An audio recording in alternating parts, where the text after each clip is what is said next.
The NFL Scouting Combine begins next week, and that means we're going to see a big increase in the number of mock drafts that are out there. Now, someone whose mock draft I always pay a little closer attention to is Daniel Jeremiah's from the NFL Network. He's one of the best draft analysts out there, and of course, he was a Ravens scout early in his career. He knows this team and this front office as well as anyone, and I think that's part of the reason why he's nailed who the Ravens are going to take in the first round over the past few years. In his latest mock, Jeremiah has the Ravens taking LSU cornerback Derek Stingley Jr. at pick number 14.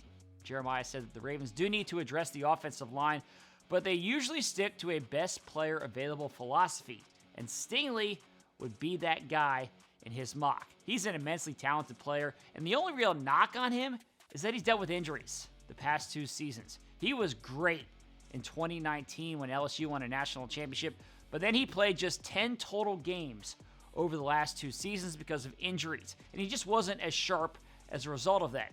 But his upside is tremendous. He might be the best cornerback in this draft. When he's healthy and he's on the field, he has true shutdown potential, and that can just change a defense entirely.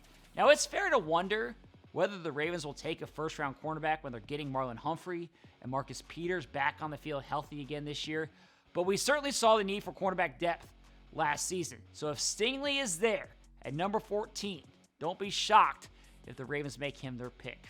Now, as we get ready for the Combine next week, we did a deep dive into a number of prospects on the latest episode of the Lounge Podcast. So go ahead and check that out wherever you get your podcasts.